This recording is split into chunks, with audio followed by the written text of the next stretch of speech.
Jadi dalamnya ini ada 8 kabel kecil, sedangkan kalau ini cuma 6 kawan-kawan. Nih. Jadi isi kabel kecilnya itu cuma 6. Nah, kalau pendapat saya sih dari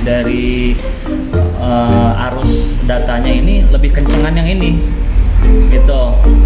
Ya. Jadi kalau saran saya sih lebih talk share untuk jaringan itu adalah yang ini, kawan-kawan.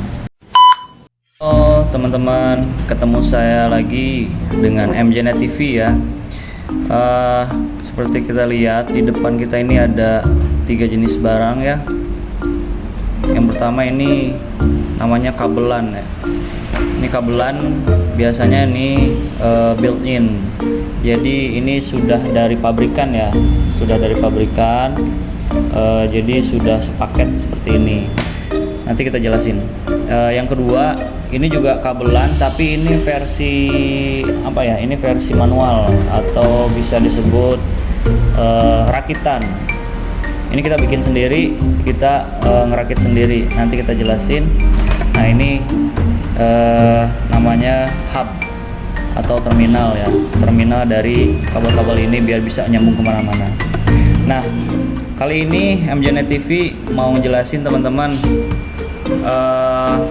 kelebihan dari kabelan antara bikin manual dan bikin pabrikan maksud saya ya, sorry. Nah, yang pertama kita bahas yang pabrikan dulu deh ya. Nah, ini kabelan dari pabrikan ini biasanya kalau kita beli router atau beli di toko elektronik atau di toko jaringan, itu biasanya ada tuh kayak gini yang sudah jadi. Nah, kita jelasin partnya satu-satu ya. Nah, ini yang pertama kabelnya. Kabelnya ini ada lapisan luar, itu namanya jaket lah, biasa kayak kita juga tuh kalau pakai baju pakai jaket kan biar nggak dingin. Nah, ini jaket. Yang kedua ini adalah RG. Ini tuh bisa dibilang soket lah ya, soket untuk nyolok ke hub misalkan ya. Nah, di dalam kabel ini, di dalam jaket ini, dalamnya itu ada kabel-kabel kecil juga. Nah, ini kan ada warna-warna ya. Nah, ini kabel-kabel kecil. Fungsinya ada yang menyalurkan data, ada menyalurkan listrik dan lain-lain ya. Yang pasti dari ke 7 kabel kecil ini itu fungsinya ada kabel data dan kabel listrik ya, menyalurkan listrik.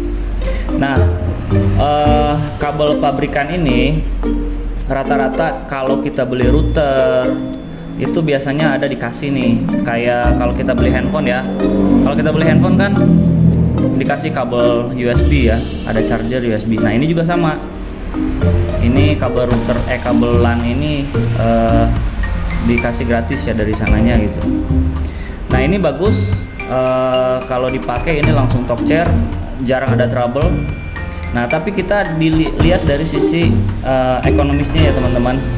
Nah, kalau kita beli di toko satuan kayak gini, itu bisa dicek teman-teman, harganya itu kisaran 15.000 sampai 20.000. Ada yang 16.000, ada yang 17.000, itu beda-beda tergantung kualitas dan merek kabelnya. Nah, jadi ini kisaran harganya antara 15.000 sampai 20.000 ya. Nah, ini bisa langsung colok, ini panjangnya nggak lebih dari semeter ya, semeter kurang nih. Nah, jadi ini kabelan oke punya nih, pabrikan gitu loh. Nah, oke, yang kedua, nah ini kabelan bikinan saya sendiri kawan-kawan. Nah, ini kabelnya beli sendiri, kabelnya doang, belum ada RG-nya. Nah, RG-nya juga beli sendiri. Nah, RG-nya ini nanti dipasang sendiri dengan menggunakan alat tertentu. Alatnya nanti kita bahas di video berikutnya, oke? Sekarang kita fokus ke kabel dulu ya. Nah, di dalam kabel ini ada beberapa kabel kecil-kecil juga, sama kayak gini. Nah, Ini intinya yang seperti sudah saya jelaskan sebelumnya, kabel-kabel kecil ini harus menjepit atau terjepit oleh tembaga yang di dalamnya, di dalam RG ini. Jadi nanti kita masukin RG-nya ini ke dalam kabel setelah kabelnya dipotong. Nanti ada satu alat yang kayak tang, nanti dimasukin, nanti dijepit. Jadilah kabel LAN penyambung kayak gini. Dan ini bikinnya lebih murah, teman-teman. Lebih murah daripada kita beli kabel pabrikan.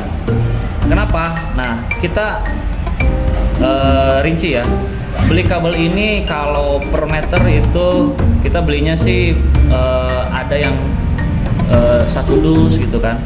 Nah, tapi kalau kita rinci per meter, itu per meternya itu tidak lebih dari Rp1.500.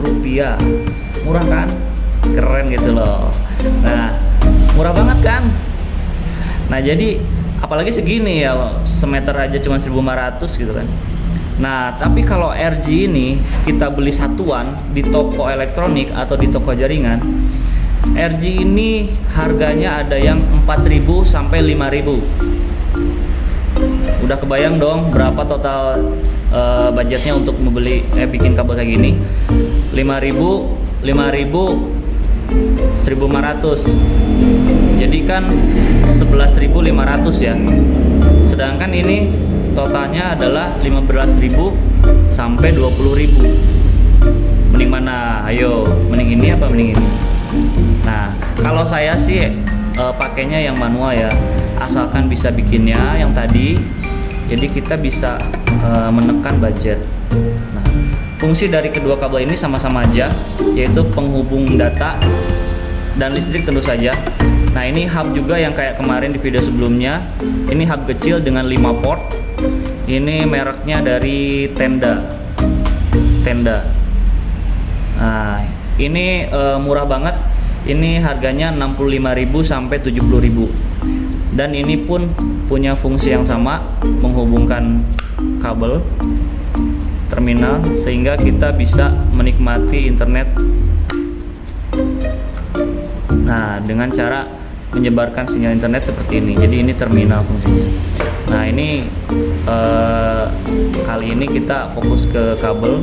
Jadi kalau saya sih selalu bikin kabel itu manual, karena yang pertama lebih irit, bikinnya juga gampang, dan alat-alatnya mudah didapat. Nah, itu teman-teman manfaat dari bikin kabel LAN manual. Semoga bermanfaat buat kawan-kawan MJNet TV. Terima kasih banyak. Sampai jumpa.